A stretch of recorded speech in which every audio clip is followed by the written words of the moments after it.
Karen Yeates from Rave It Up here, and I'm privileged to be at the Luna Bistro in Melbourne today with chef and owner Adrian Richardson. How you going, Adrian? Very well, thank you. Oh, well, it's great to finally meet you, because we last talked at the beginning of the year over the phone, didn't we? That's right. I was pacing up and down in a hotel room, and we're having a lovely old chat on the telephone. It was good. Yeah, it was a really good chat. So it's great to finally meet you and check out the restaurant. It's fantastic. I can't wait to eat here today. But what have you been up to since we last spoke? Oh, I've been up to lots of things. I'm opening up a bar in East Brunswick, which is not far from here.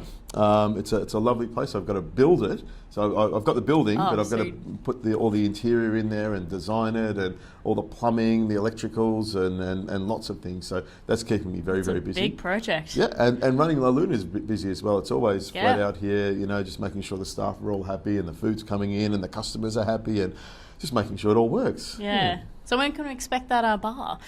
I would say in about 6 months. I'm hoping quicker than I thought. Yeah, the beginning of 2016 should be the beginning. I'm hoping maybe January, February we should open. So we'll see what happens. Ooh, keep us updated. I will. So everybody, all the fans in Melbourne can go check you out. Okay. Now I did hear also this month you're going to Brisbane. What's that for? Well, that's right. I'm going. I do a lot of work for Variety, which is a fantastic children's charity. I just can't say no. And so I'm going up to Melrose Station, which is a cattle property in Queensland, and I'm doing a very special lunch for 12 people. They're paid a fortune for it, so I have to make sure it's good. And I'm using some local produce, and I fly up there tomorrow to do it all. So it should be a lot of fun. Yeah. Good luck. Yeah. It's great that you're paying it forward to the kids. Oh, yeah. I love kids. You just can't say no. Especially these kids. Variety does such great work they do. for some very special kids that need just a little bit of help. And for me, I've got to meet a lot of the families, the carers, the little children, and I just can't say no. I'm just yes. What do you want me to do? I'll do it. I'm easy. So humble, isn't he great? Are you involved in any other charity work? I do some work for Red Cross. They have the big cake bake every year, so I do a little bit of promotion for that. And for me, with food. Yeah, He's in. you bake a cake or some biscuits or some fudge or whatever, and raise money for the Red Cross. They do such wonderful work. I can't help but say no. We do little things for local schools and bits and pieces. Lovely. So I love it. You've got to be involved. Well, if you're in the spotlight, you might as well change the world one step at a time as well, right? I think so. Yeah. Yeah, you think so. Now, I also did hear and see on Facebook that you were recently judging delicious Australian meat at the Melbourne Fine Food Awards. How was that? That must have been like a dream come true for you. Well, I know how much you love your meat. It sounds like a lot of fun, and it is a great thing to get involved. You see some amazing meat, and you see, some meat, all the judges are quite special and quite talented. But when you get past about your 12th piece of steak or 12th piece of lamb, you start to get the meat sweats, and you really have to give everything a go and try everything. By the end of it, you really cannot eat meat. And I'll only say this to you: I felt like eating tofu and green vegetables, but it only lasted for about an hour. But I mean, it's just amazing to actually, because you have to put it in your mouth, chew it. You can spit it out if you want, but I like to swallow it. But by the time you've eaten that amount, you've eaten, over a period of 2 days, you've eaten 1.5 kilos of meat. Really, and it's a lot. I mean, I'm not saying that it's a bad thing. He loves his meat, but not all at once like that. It just makes you a bit of gravy on it would be nice, and a little bit of vegetables. They don't give you that? No, it's just the meat. Just the meat, that's all you get. But it's a lot of fun. It's amazing. We have some of the best produce in the world, and it was great to try some of the best of the best, and it was fantastic. Oh, wow. Who won? They don't tell us the names. I think the presentation's in a week or so. But being judges, we get to see, I think it was number 27, 48 and 35. They're the ones that won. So I don't know who they are. I can't believe you remember those numbers. I made them up. Just don't tell anyone. It's a little secret that he revealed to everybody now. Okay. Now, I did hear that one side of your family are strict vegetarians. So where did your love of meat come from?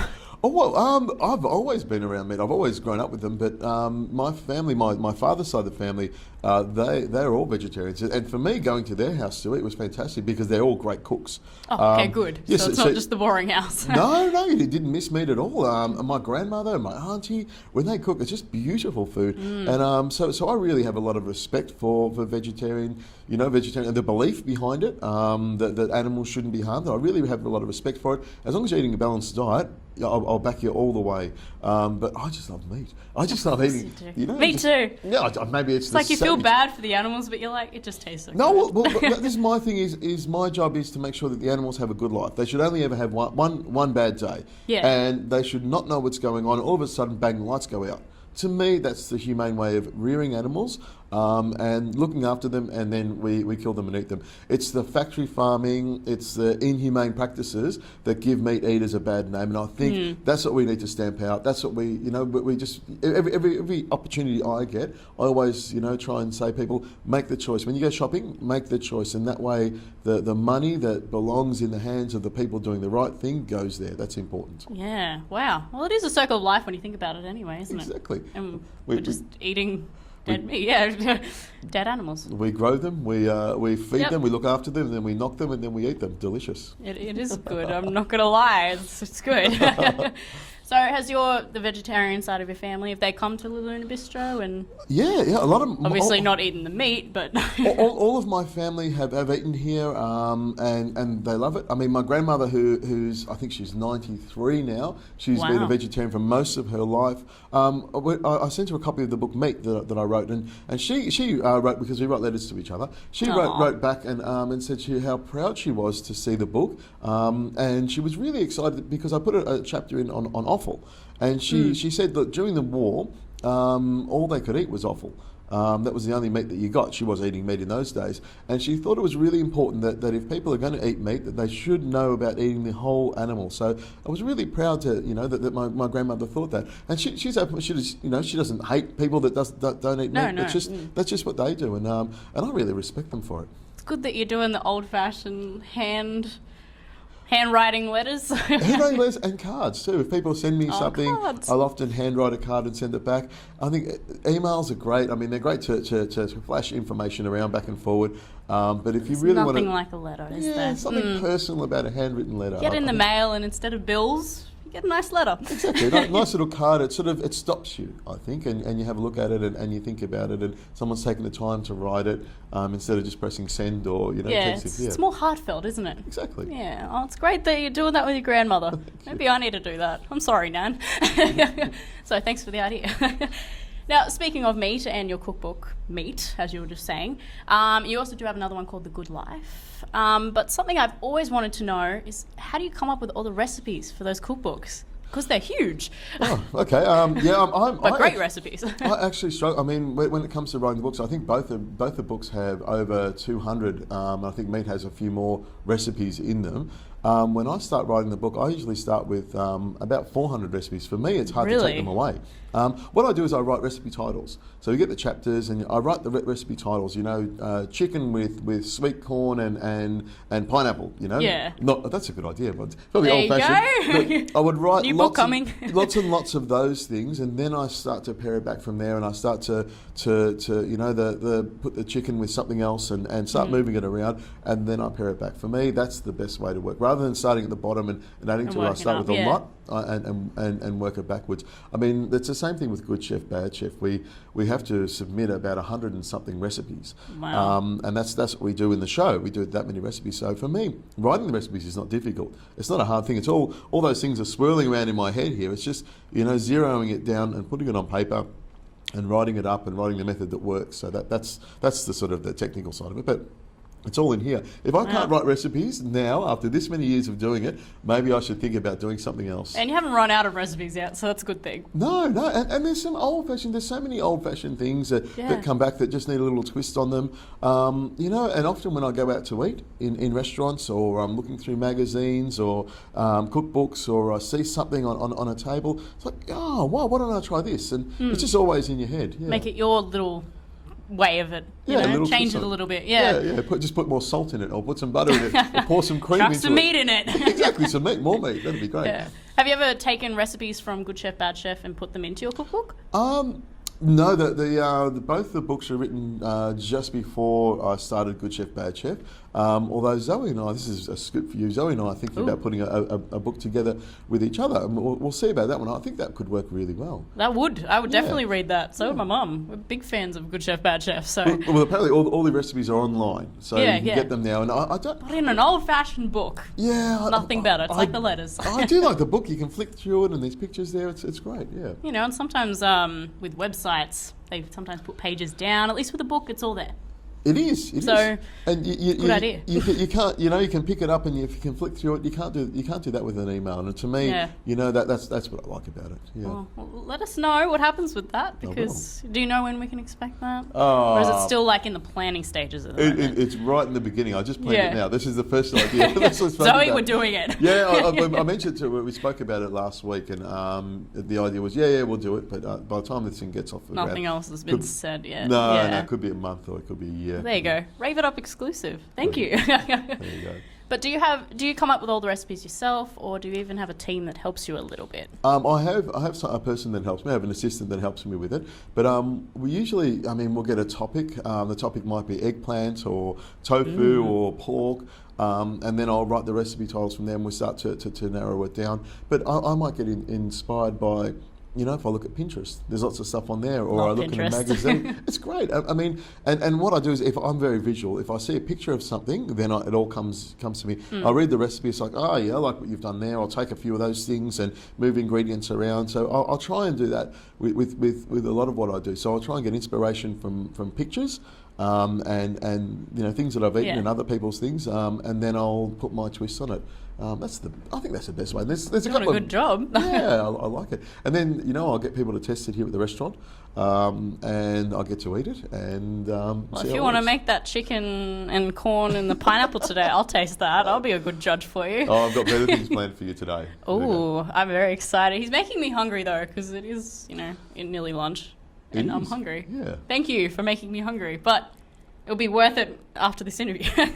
But with your cookbooks, how long did they take to write? Good question. Actually, sitting down and writing, because I hate offices, I hate typing, I hate sitting at a desk. You want to get in the kitchen and invent stuff, don't you? I want to test it. So, you're looking at about 4 to 6 weeks of actually compiling it, and over that period, you'll sort of leave it for a week and then come back to it.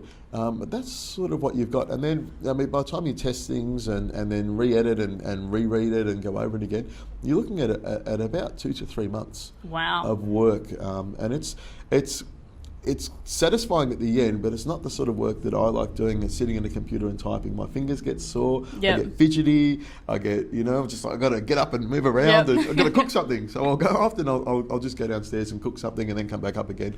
That seems to work better for me. So does that seem to take longer for you because you don't want to sit down and write? You need to take your time. Yeah. You need to take your time. You need to write, say 10 recipes, and then, it goes off to I have someone who edits for me and puts it together, and I work with, bounce ideas off, and then, we might change a few things and then come back again, and then the publisher will have a few opinions, and it's a lot of to and froing, but you need to be patient, and you need to just work through it slowly, and that way, when the book comes out, they're all really good. Yeah, and edited nicely as well. Yeah.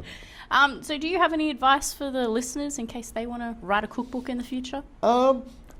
Where do you start? Well, I suppose you start by writing your recipe title. Write the book and what you want to do, what the book's about, who you think's going to buy the book, and write recipes that you enjoy doing and test them. Make sure your recipes work. Get someone else to test them as well, because there's nothing worse than picking up a book, and I hear this often, where someone will buy a book and the recipe doesn't work. We make sure they can't understand it. yeah, it's all over the shop. So you've really got to make sure that everything you do is tested, and maybe do a little online recipe book, something very simple. Give it to people to have a look at. Start off. Yeah. But it's also, I think it's good to know what you're doing and know.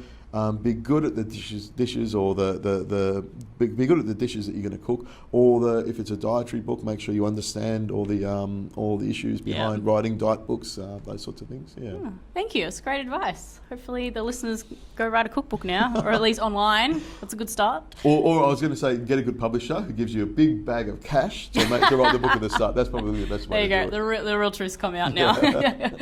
No.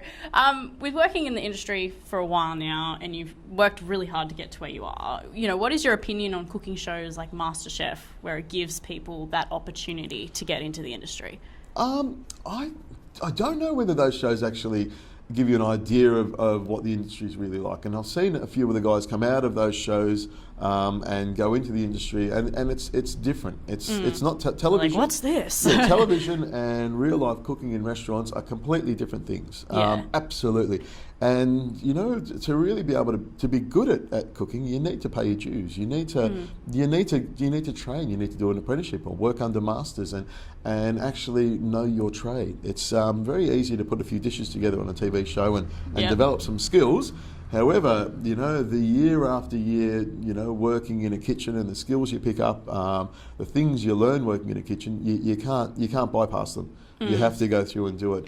I think those shows have made cooking really, really sexy, and people watch people cooking on shows and they want to cook. It's entertaining. It is, and they want to cook those things, and people are interested about food. They learn more about it. They're more knowledgeable. I think it's got so many good things, and I find now that people are really interested in cooking.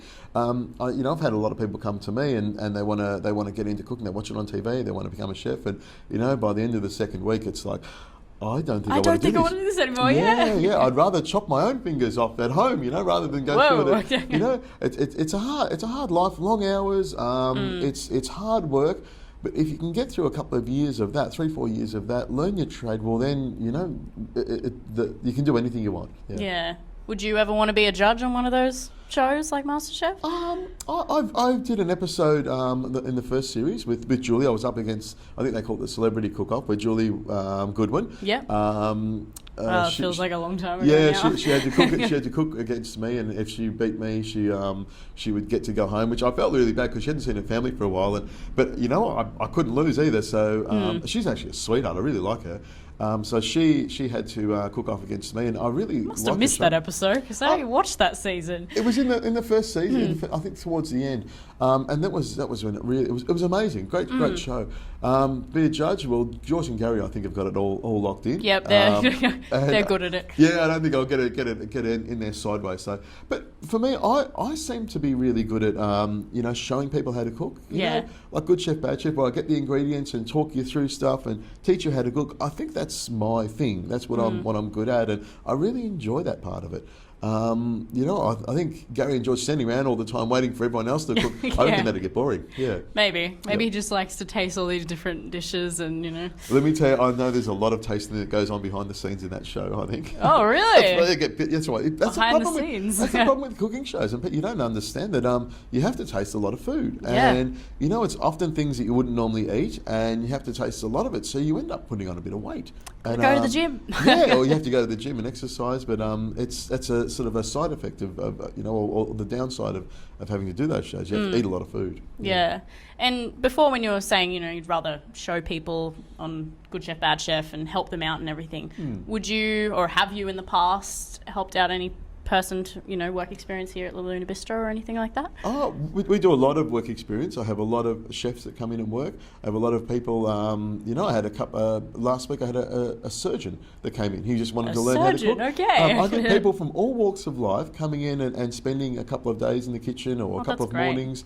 I think it's a wonderful thing to pass on skills. I mean, that's part of being a tradesman. What I'm a tradesman, and one of the most important things about being a tradesman is passing on your skills. You've got to pass them on. You can't keep your skills and keep your recipes and things. They're all mine. You can't do that. Can't do that. You've got to pass it on to people, and if people want to learn, you come and do it. I mean, you can't just come in and have all my recipes all at once. You know? My thing is, if you want one of my recipes, you make it with me, and then it's yours. To take away, and that's what I think is that's the way I think it should be. It's all about sharing things around. Exactly. And if someone's crazy enough to come and work in a kitchen with me, well, good luck to you. Yeah. Well, there you go. Some person might contact you now. It's like, I want work experience.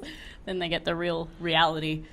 Yeah, it's a lot of fun. I've actually got an AFL footballer who works here in the off season. He comes and works for us, and when he's not training, I think in a couple of weeks the football season finishes. He comes back and works in the kitchen a couple of days a week. Wow, he loves it. Yeah. Wow, which one? Oh, I can't tell you that. It's a secret. It's a secret. Oh, there you go. That's interesting though. Wow, I didn't know that. A little behind the scenes look as well. Now, obviously I've worked in hospitality before, and restaurants, they can be really stressful. So how do you keep calm in those stressful times? I was going to say drugs and alcohol, but no, it's not like that. Let's not send bad message to the kids. No. I mean, it's in this business, it can be quite stressful. It's just about keeping your mind at a certain level. Don't let things get to you. Try and stay reasonably fit, eat well, don't drink too much, stay away from drugs. These are the sorts of things that can make it stressful. That's the right message. Yeah, I mean, it can make it stressful, and you think it seems like a party atmosphere. People are drinking late at night and that sort of stuff, but you've got to really keep it civilised.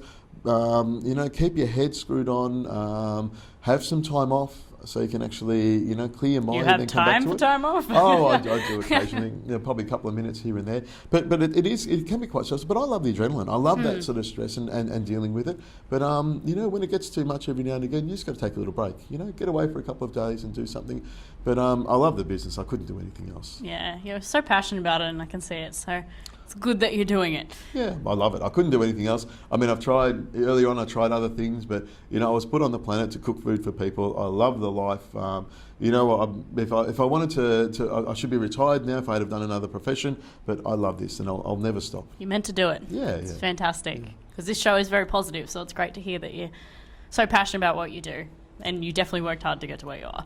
Yeah, I mean, you call it work. I suppose it is work, but for me, it's just what fun. I come to work every day, or I start something up. I just enjoy it. Sometimes I say it's not really work. What I do. It's just like fun. What's work? Exactly. Now, even though you've already achieved so much in your career, what else can we expect from you in the future? Oh, well, we're going to do another series of Secret Meat Business. So we'll start that next year. The new venue, when we open up, is going to be quite a large bar. So that's going to be a lot of effort and a lot of work for a year or so, getting that up and running. I've got a few other things up my sleeve, but we'll just hold off on that. Zoe and I might do a book together. But yeah, hopefully. Fingers crossed. I think with the TV shows and the two places, I think that's going to keep me busy for another year or two. But you never know. I should go overseas for another trip, shouldn't I? Maybe, yeah. Holiday in Italy would be good for a month or so. Oh, I'm so jealous. I've never been there before. Come to Sydney. To Sydney. I go to Sydney all the time. Sydney's a great city. I love Sydney. Visit me next time. I'll let you know. Yeah. I've come to Melbourne. All right, I'll come see you in Sydney. I'm joking. Okay, yeah, that would be lovely. Now, before we move on to the Rave It Up game, I did ask you this last time you were on the show, but your answer may have changed. What advice would you give to listeners who might want to become a chef? Don't do it, and then if you really want to do it, start off at the beginning and go and work for a really good. Have a look through the Good Food Guide or the papers or online, and find some people that are doing some really nice food, some nice restaurants or hotel kitchens, whatever it is, and go and eat there. Yeah. Go and eat there first and enjoy the experience, and if you really like it, well then apply for a job, and usually with those sorts of places they'll say no. So what you do is you get your uniform and your knives and you just show up in the morning and you work for free. And you come back every week. You work a day, a week for free, or longer if you want, and keep coming back. Then they see your dedication. Well, it happens here all the time. I've done that before. Yeah. And then, all of a sudden it's like they can't get rid of you, so they might as well hire you and put you on the books, because they can say, well, this person actually wants the job. And that's a big thing in this business. You really, really got to want to do it. And if you show them how dedicated you are, well, then you're likely to get a job. And it's all about training, learning from people, and they're moving on to another place, and learning from them, and they're moving to another place. Try and travel. If you can get overseas, that's also a good thing. But it's a great trade, and if you can get in there, work out what it's like in the first few years, and if you really love it, stay on. You'll enjoy it. It's a great life. Yeah, well, it's great advice. Thank you very much. Ole, ole, ole, ole. Come on! Burning up, burning up, burning up, burning up, burning up, burning up. All right then. It is now time for the legendary Rave It Up 2-minute hot seat. Okay. For all the new listeners, and for you, Adrian, how this game works is I'll ask you various questions, and you just have to pick your preference. So it's like Coke or Pepsi, cats or dogs. Yep. And you have to answer as many questions in 2 minutes as possible. Okay. You did play this over the phone, so we'll see if you can beat your old score.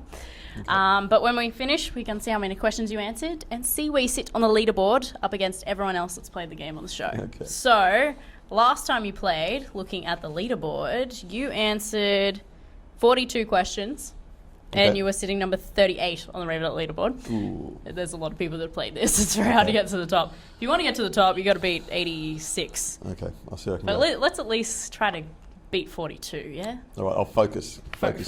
Yep, straight down You the can bell. yes, stare at the camera. That's all good. Okay, you all ready? Yep. 3, 2, 1. MySpace or Facebook? Facebook, Facebook or Twitter? Twitter, iPhone or BlackBerry? iPhone, Apple or Android? Apple, Rap or rock? rock, Rock or pop? pop, Pop or country? country, Beach or mountains? mountains, Beach or pool? beach, Skiing or snowboarding? snowboard, Comedy or action? comedy, Blondes or brunettes? both, Sweet or salty?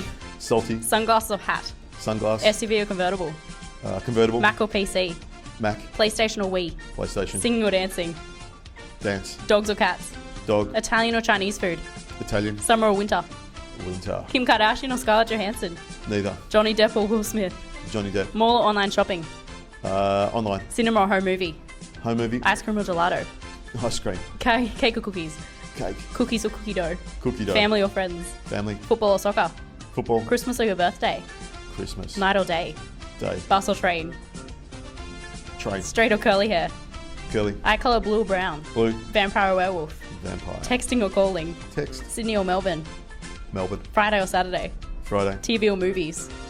movies, Starbucks or Glory Jeans? Starbucks, Snow or surf? snow, Harry Potter or Twilight? Twilight, Family Guy or The Simpsons?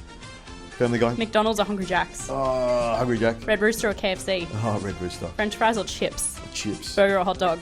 burger, Pies or sausage rolls? sausage roll, Tomato sauce or barbecue sauce? barbecue, Guitar or drums? drums, Sneakers or thongs? both, Bike or scooter? bike, Leather or denim? leather, City or country? city, Biting your nails or picking your nose? picking nose, Tattoos or piercings? piercings, Backpack or suitcase? suitcase, Pen or pencil? a pen, Mum or dad? both, Headphones or speakers? speakers, Book or magazine? book, Boxers or briefs? neither, Board shorts or speedos? board shorts, Photo or video? photo, Apple or orange? apple, Glass or bottle? glass, Superman or Batman? Batman, Avengers or Justice League? Avengers, Yeah, milkshake or thick shake? thick shake. Yeah, we're out of time. How did I go there? That was so much faster than over the phone. It is. The phone really delays us, doesn't it? It does, it does. How many questions do you think you answered in that time? I would say 50. Whoa. It's a good guess, but a lot more than that. Really? Oh, Yeah. good. So you did beat your old score. That's so that's fantastic. You like that? So do you want to guess again, or you want me to just tell you? 70? Oh, 70. Wow, that was a very good guess. You got 71 questions. Woohoo! And you were sitting number 12 on the Rave It Up leaderboard. See, there we go. Higher up now. We should do that again. It's at number 12. That's not bad. Well, next time I do it, I'll try and get... Next time, you'll just smash it. Yeah, You'll be yeah, all yeah. ready. You'll be... Yeah, focus. You'll know what to expect. Now, we are getting to the end of the show, unfortunately. It's been a lot of fun. It's gone really quickly. But as a closing statement, and was probably the most important question, a bit more serious now, knowing what you know now, what would you tell your 14-year-old self? Oh, my goodness. If you can think that far. Well, I'd probably say everything's going to be all right, Tiger. Just, you know... Tiger. Just keep I like on going. Just do everything that you think. Just do the right thing. Keep on going. Work hard, play hard. You're going to be all right. You know, that's probably the best thing I can say. Nice and simple. I like it. Now, before we go, if the listeners would like to contact you or find out what you're up to, where should they go? They can come to La Luna Bistro. Send me an email. Come visit him. Adrian at La Luna Bistro. And we tried to get back to emails pretty quickly. Twitter, I think it's Tasty Sausage. That's my. I like Twitter. That's a lot of fun. We've got a Facebook. I think it's Adrian Richardson Facebook. It's probably the easiest way. He's to on do it. everything, which you got to be now. Yeah, these days. yeah. It's all business like. But I like Twitter because you can actually. There's a lot of one-liners. You can have a bit of fun, and I seem to be some really, really cool people that have got some really funny things to say. Well, obviously, so do you. Tasty Yeah. Sausage. How many people have that Twitter name? No. When it first came out, I thought, that's a name, Tasty Sausage. I didn't think it was anything like it is. I thought it'd be like a couple of mates, just messaging each other. But that's what do I know? It's not. No, What do I know? it's much bigger than that. Yes, it is. Unless you want to call all your followers your friends. Yes, I've got. They so kind many of are. friends. They are. They become family, depending on whether it's nice feedback or negative feedback. They're both good. It is, yeah. Well, thank you so much for coming on the show. It's been so much fun and a pleasure to finally meet you. It was just great to come to Melbourne and check out the restaurant as well. Thank you very much. It's a pleasure being on it, and look forward to being on it again one day. Oh, perfect. We'll keep in contact and make it happen. Other than that, for all the listeners, if you'd like to check out my first interview with Adrian, you can go to the Rave It Up website, raveituptv.com, and click on the Rave It Up Radio Show tab. Otherwise, make sure to come to Melbourne. Check out the Luna Bistro. I'm just about to eat lunch here, so I'll let you know how it is. I'm sure it's fantastic. But thank you for your time, Adrian, and say bye to everybody. Bye-bye. Love you all. Mwah. Bye.